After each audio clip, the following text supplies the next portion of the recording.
mystérieux chênes où viennent à minuit, lorsque la lune éclaire, danser les compagnes d'Urgelle, de Viviane, de Morgane.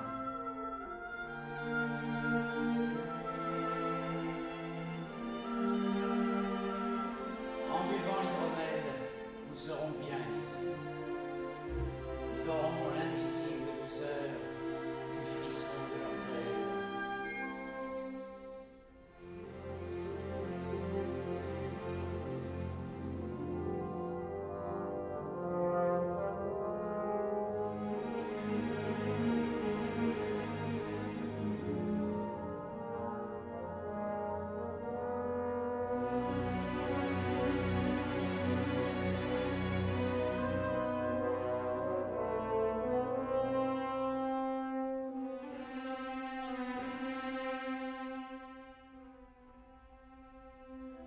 Compagnons, tout à l'heure, avez-vous aperçu derrière le menhir, comme une forme blanche?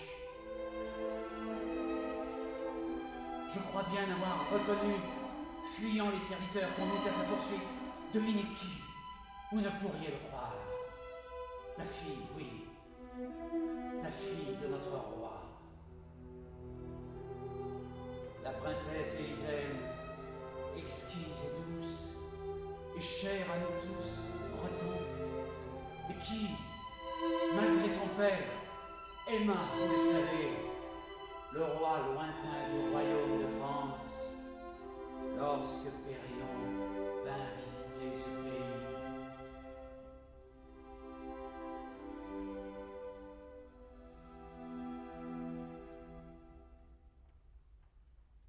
Périon était beau, et les chansons de France savent parler d'amour à ces cœurs de 20 ans.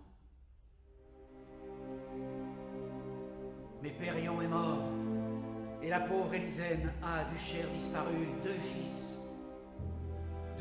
jumeaux, Galaor, Amadis. Ils sont petits encore, oui, mais le roi de Bretagne est jaloux des enfants, qui pourront un jour, fils d'un héros, revendiquer leurs droits sur la terre bretonne et, français, réclamer le trône de Bretagne.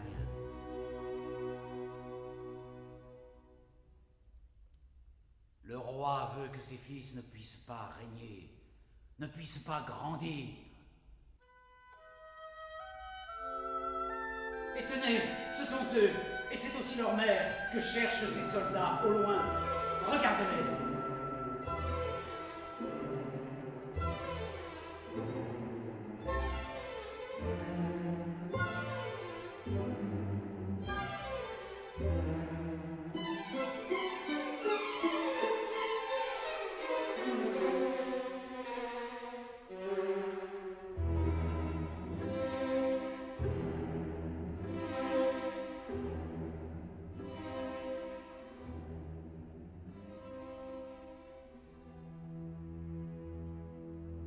Devant nous, si jamais il touchait aux pauvres petits êtres, compagnons, nous saurions défendre ces enfants. Mais plus puissant que nous est cet arbre des fées. Ses branches étendues forment comme un asile, une voûte sacrée aux errants éperdus qui se réfugient là.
adorable.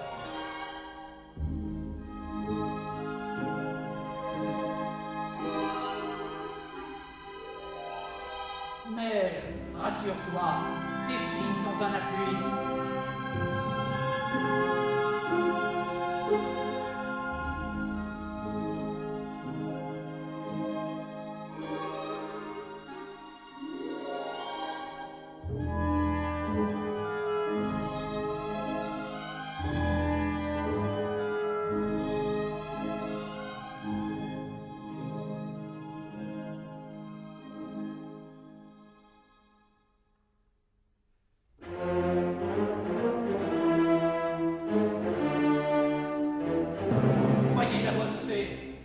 On dirait qu'elle a peur.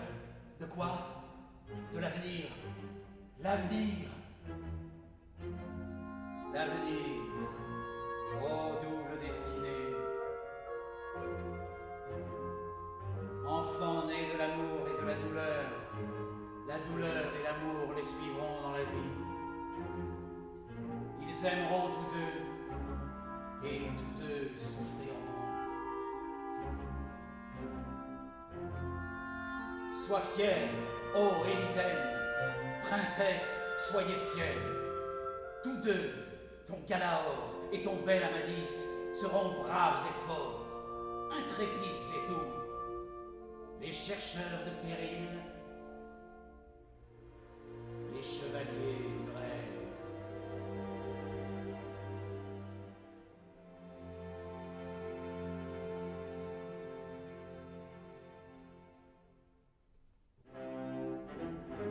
Mais la vie, l'arbre vie, en fera des rivaux. Je vois du sang dans un avenir sombre. Je vois de la détresse et je vois de l'amour.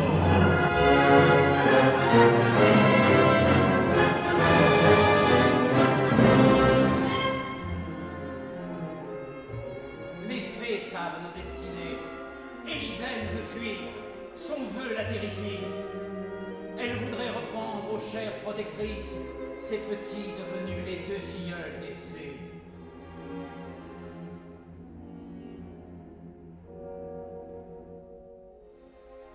Non, sa force est d'amour.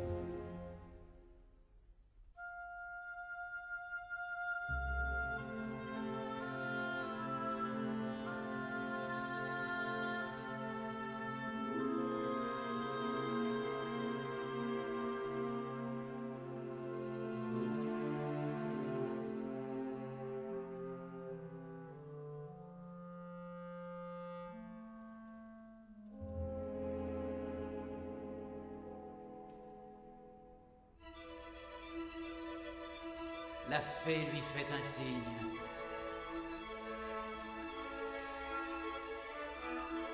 Au courant du ruisseau, la mère va chercher de ces pierres magiques où Merlin l'enchanteur a gravé des étoiles.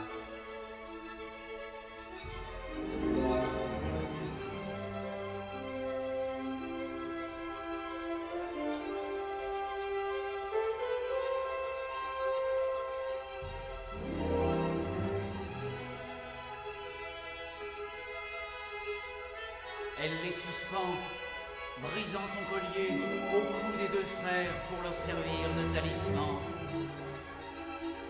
Pour les reconnaître, ou les faire se reconnaître s'ils sont séparés un jour, ou si elle vit. Si elle vit?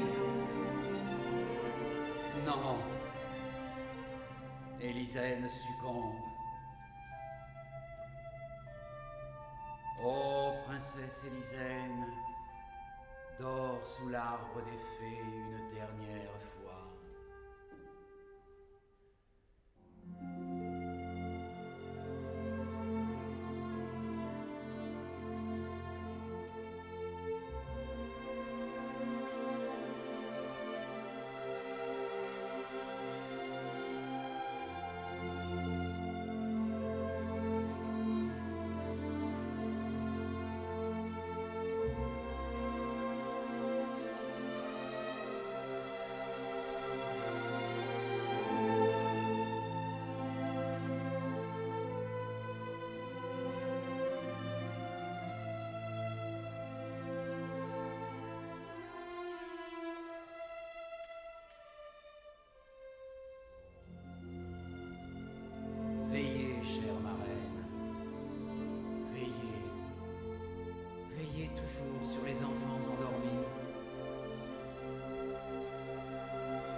Donnez-leur de beaux rêves.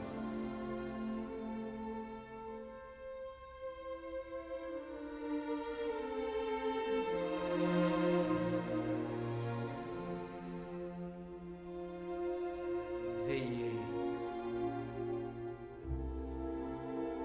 Veillez.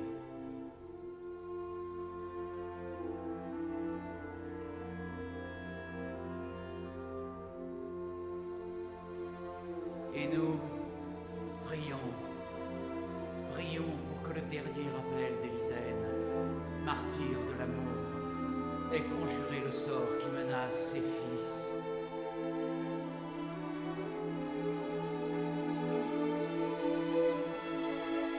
Prions